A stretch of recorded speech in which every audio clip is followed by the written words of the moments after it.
When you're thinking the best AK players in the world, you're thinking players like Donk, you might even be thinking Rops or Nico, but B-Trams recently put out a stat that suggests since the player break, by far the best AK player in the world is Monesy in terms of round swing, the way he defines it, which takes away some of the flash assist you get round swing for and a little bit of the damage and a couple of other things. He focuses mainly on the game state, especially when you're on T side getting a kill on a map that's very CT sided, or in a situation where your team is likely to lose and you can turn that round back in your favor. Monesy is twice as effective as number 2, which I believe is Donk, and then Elige is number 3, something like that. You know, you have all of the usual suspects in that list, but one of the things I've talked about with Monesy before, many times throughout his career, he's had 2, 3, 4 month periods where he is actually performing better statistically when he has a rifle in his hand than when he has a knob. And that's not the way you say it about maybe Wonderful or Ultimate, where it's like you want them to have a rifle over the op.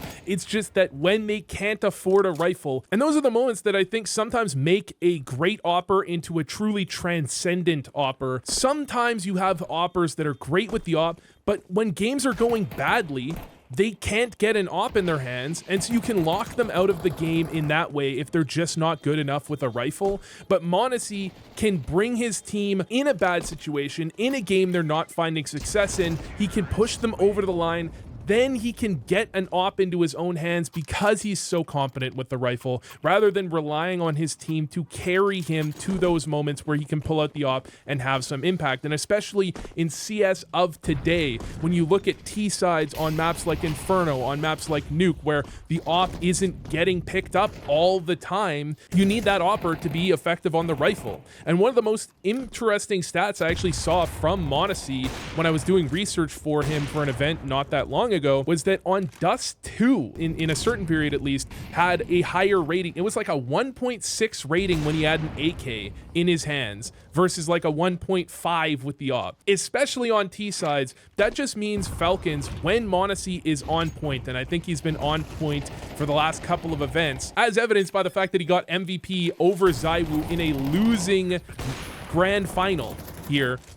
He's been on point for a bit, and that gives Falcons so much more versatility than a lot of other players. You could even argue, you know, over a long period of time, I think it's pretty fair to say that ZywOo is generally a better all-around player than Monesy, but at times it feels like ZywOo is more of a rifler role for his team. When he's having some periods that he's not finding success with the op, he swaps over and is more picking up the rifle a lot of the time. If you actually look at his op stats, he's very much one of the lower percentage use of the op players, and that gives him some consistency. But Monesy, when we're talking about a pure op player, whereas ZywOo feels more like a hybrid a lot of the time, I think he is really the most effective with rifles. And the stat that B-Trams came up with, I should have showed it already, really confirms that. And it confirms what you can see with the eye test. It confirms what you can see with just the raw stats, the HLTV rating when he has a rifle. You can look that up. I usually look that up on Skybox, by the way. That's why I know the rating when he has a rifle is always really solid, at times better than when he's opping.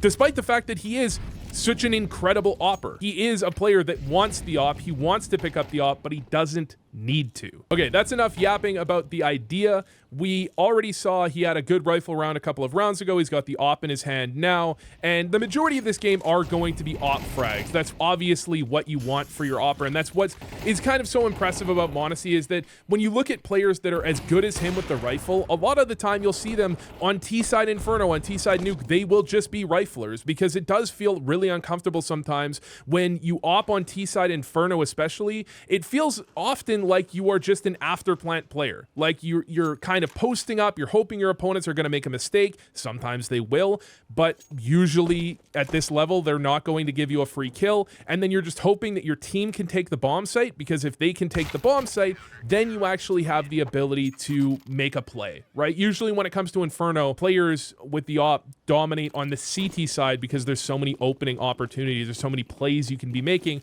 especially notably against teams that don't utilize the op quite as much on T side. That's when I think about the op on T side Inferno, I usually think you don't really want to be opping all that often, but you need to use the op as a strategic weapon so that your opponents can't just abuse you by over peeking every angle with the op, by just playing super aggressive, knowing that they don't have to worry about an op holding an angle, right? Instead, Monesy is an opper who wants to pick up the op in all scenarios, finds ways to have impact with that, but yet is still this impactful with the rifle. But initially in this round, he starts out with the Glock. They do have the one gun. It gets taken down. Monesy actually manages to pick up the AK. Wait, did that come from them or did that come from Apex?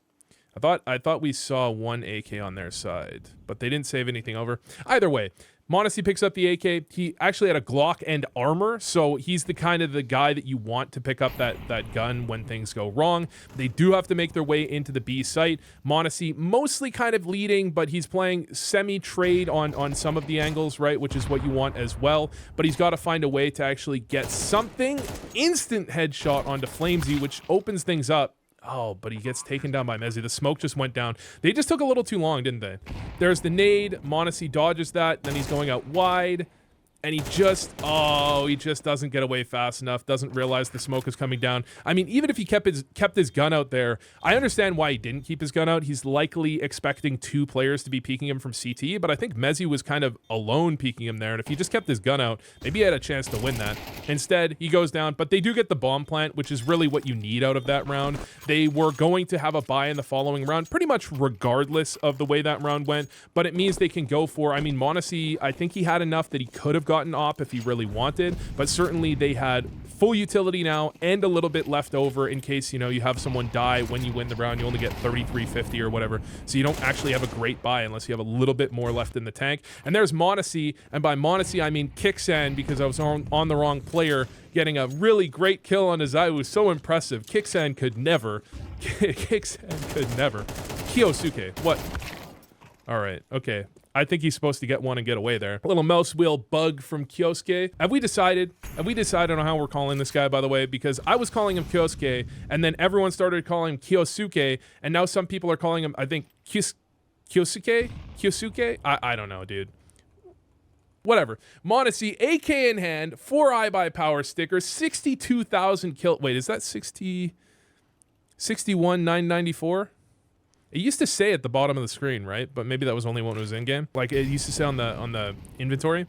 Whatever. They actually get themselves into a pretty good spot here. This is actually really interesting. This is one of the kind of the quirks of Inferno, where they waited enough time that Monesy and Flamesy had to kind of respect that something could be going on over at B, and then you can get pretty far up in these late round scenarios where there's very few players left over. You can get pretty far up without your opponents actually seeing you a lot of the time, and then if you can just find that entry, if you can just find a player and win the duel, and to some extent, especially when you have low numbers, you can't always be playing crossfires. Sometimes you just have to play an angle, and usually you want to play an angle where your opponents have to peek multiple spots at the same time to clear you, which is where Apex really was in that situation. But sometimes you have to accept that you're going to need to play an angle like that, and you just have to win the duel. You just have to, if they peek out the other way, you're hoping for it and you get the kill, you shoot them in the back. But if they peek out to clear you, you have an advantage and you just have to hope you're capable of winning it. But if you're not, well, then you end up in that spot, right? And some other maps feel like they have slightly easier, less committed positions to play from, like, or they have just more advantageous positions to play from. I'm thinking like Mirage, right? You can always play CT and fall back and play retake totally comfortably.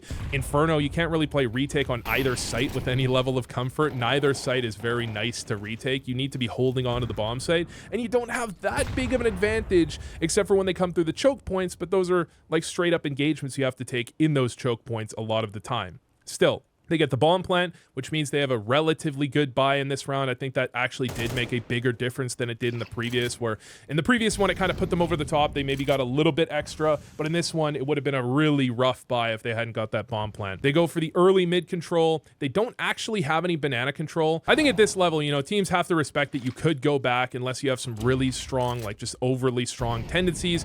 They go for the wrap on the bomb site. Monesy throwing some utility, but he's still up there with his team after throwing it, taking control of the the bomb site. If a hit is going well enough, you can turn around and try and think about the flank when your execute is still going. You know, you think about this especially when it goes to, like, you go for a B rush or something like that and you get the 2 kills top banana, then you can turn around. But a lot of the time it's always safe to go with your team and make sure the bomb site's clear, especially when you're in a spot where you gave them time to potentially rotate, but you tried to block off that rotate. That means if they were stacked on that side of the map, they could just have 4 players there. He gets into the bomb site with his team, and when it comes to Inferno, it's not quite as it's not quite as comfortable to like spin around to catch a flank the way it is on Banana or on a lot of other maps where it also gets you into a good after plant. Like playing Banana on an after plant on B is pretty comfortable versus playing lane, then you're just kind of isolated. It's not really the best position ever. And I tell you, Falcons know about being in not the best positions ever in after plants and losing. I think they know a thing or two about that. All right, we got the op back in Monesy's hands, and I mean, risks have to be taken, right? He's gonna kind of phase that smoke from behind it, and then he's just gonna walk into this angle. Hell, ZywOo could certainly be posted on this. He has taken a shot on this map already, so they would have to be double opping, I suppose, for him to be in that position. Oh, Monesy makes a noise there. He actually scopes in a second time. That might be why Flamesy calls for the flash at that exact timing. But I think when it comes down to it, that flash is, you're just waiting for it, right? Eventually, when they're in that setup, that flash is going to come eventually. And generally, Monesy will be the guy that falls in that situation. And Nico's going to get the trade. It's really hard for Monesy to do much else, especially sometimes there's a balance to it, right? In a pug, you're always just going to shoot and try and jump away, or, you know, just try and jump away without shooting. But sometimes you want to limit the information if you feel like you haven't been heard. Sometimes you, in a competitive match, you might not shoot. You might just sit there or back up a step just so that your opponents don't get any info off of that flash if it was a fake flash. But in this case, Nico got the trade. They again get the bomb site, but in this case, they can't actually convert the round win. Then you end up in a pretty bad buy, but looky here, you've got the AKs on Nico and Monesy. Kyosuke is actually on a Mac 10, moving in first through halls. Insta-dink onto Rops with the Mac 10. I think that was Kyosuke. And then Monesy on the other side. Because this push is coming, and because Vitality, I mean, they've been kind of dominant in Banana a lot of these rounds. They go for the push straight down Banana. Flamesy swinging straight through because things are going really badly, right? And that's always the way you have to play as a CT. If your site is being held really effectively, you can be a little slow on the rotate. But when a site is just getting bowled over, you kind of have to accept, like, hey, if I don't help, they're going to lose this round anyways. So let's forego the idea sometimes of even worrying if the bomb is there or not, right? Let's just go for the play because we're losing if I don't support this anyways. Even if it could go wrong, if I I get aggressive down on this play and try and fast flank and someone's waiting for me. It's like upside is I could save the round. Downside is, well, we're already losing, so it's not that big of a deal. But yet again, round 11, you've got pistols on a lot of their team. You have Monesy with the AK going for the banana control, which is like Nico. That is one of his signature positions. Nico on banana. He's like one of the best of all time at going for banana control. But Monesy, I think Monesy had the spawn there so he could get into logs right away. He gets the clean as hell kill onto Flamesy, who, by the way, in this series has a unbelievable performance. Like, just unreal. I saw some people calling that Flamesy could have been the MVP. I think when it comes down to it, you have to look at, you probably rate the finals and you weight them a little heavier than other series. It's the most important one when it comes down to it, but you can't only look at the finals, right? The entire tournament performance matters. And you look at series, sometimes you look at events where Simple was carrying the lifeless corpse of Na'Vi at times in like 2018 to finals and then struggling in the finals, they wouldn't have been there if it wasn't for those performances, and you always have to keep that in mind. It's not just about the finals, and it's not just about a head-to-head. I see people talk about, like, Donk does poorly against ZywOo in the head-to-head. That's why you put ZywOo over Donk, and that is a fair factor. It's a fair criteria. I think it does actually matter a little bit, but when it comes down to it, if you're better enough outside of that, outside of the final, it doesn't matter if you do poorly in the final because your team had to win all those other series to get there. And Monesy in this round, he dies at the end, but he got both kills. He got both kills for his team there, which drew the rotate over to the B site. He ends up dying, but it doesn't really matter. I mean, they're going to have a comfortable buy in the following round anyways, and it's the final round of the half. So getting the kills there, getting some pressure, and taking guns out of the hands of Vitality is really all they wanted to be doing. Winning with 1 AK and 4 pistols is a feat of its own.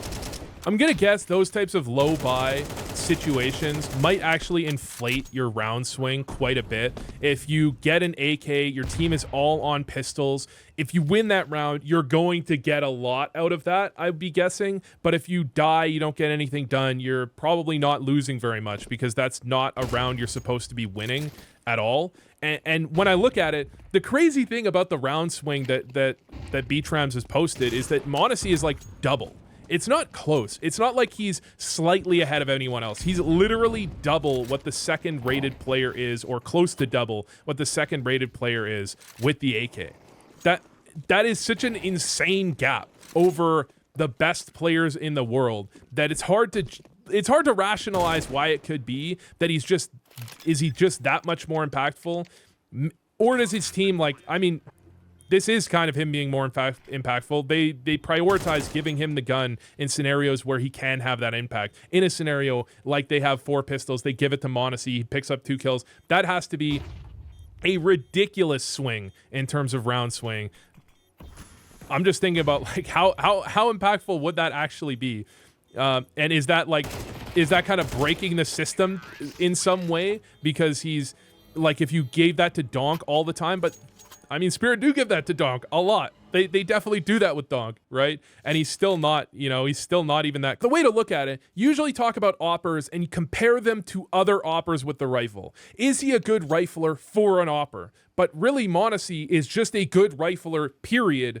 And he also plays with the op. And that gives Falcons such an insane ability to pivot into different strats, different setups, different plays, because they don't feel the need to put Monesy on the op, even though they should probably want to put him on the op because he's so damn good with it.